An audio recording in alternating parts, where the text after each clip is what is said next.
السلام علیکم dear students. آج ہم translation from Urdu to English میں تیسرا پیراگراف ڈسکس کریں گے. ایک دفعہ کا ذکر ہے. اس کے لیے آپ ونس اپون اے ٹائم بھی لکھ سکتے ہیں اور صرف ونس بھی لکھ سکتے ہیں. کہ ایک گیدڑ ایک دریا کے کنارے رہتا تھا کو لیوڈ یعنی کہ پاسٹ انڈیفینٹ میں ورب کی سیکنڈ فارم آپ استعمال کریں گے. اور گیدڑ جیکل تو یہ ہو جائے گا once a jackal lived on the bank of a river. دریا کے دوسرے کنارے پر خربوزے کے بہت سے کھیت تھے.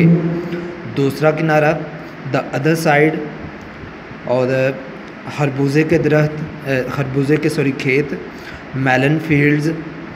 تو یہاں بھی ہم موجودگی کسی چیز کی بتانے جا رہے ہیں، اس لیے ہم اس سینٹینس کے سٹارٹ میں بھی دیر کا استعمال کریں گے. جیسے پہلے پیراگراف کا جو پہلا سینٹینس ہم نے ڈسکس کیا تھا اس میں دیر کا استعمال کیا.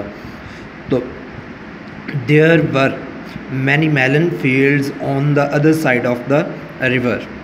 دریا گہرا اور چوڑا تھا. گہرا ڈیپ اور چوڑا broad. The river was deep and broad. گیدڑ جیب بھر کر خربوزے کھانا چاہتا تھا. جیب بھر کر ٹو فل ہز یا ٹو فل سم ون. گیدڑ جیکل اور کھانا eat. The jackal wanted to eat the melons to his fill. وہ دریا عبور نہیں کر سکتا تھا. عبور کرنا پار کرنا یا دوسری طرف جانا. تو اس کے لیے ہم استعمال کریں گے کراس. اور نہیں کر سکتا تھا could not، تو یہ ہو جائے گا he could not cross the river. ایک دن اس نے اپنے دوست اونٹ سے کہا اگر تم مجھے دریا کے دوسرے کنارے لے چلو تو میں بہت شکر گزار ہوں گا. ایک دن ون ڈے اس نے اپنے دوست اونٹ سے کہا. اونٹ camel. he said to his friend camel یا he said to his camel friend اگر تم مجھے دریا کے دوسرے کنارے لے چلو. if you get me to the other bank of the river یا other side of the river میں تمہارا بہت شکر گزار ہوں گا. I shall be very thankful to you.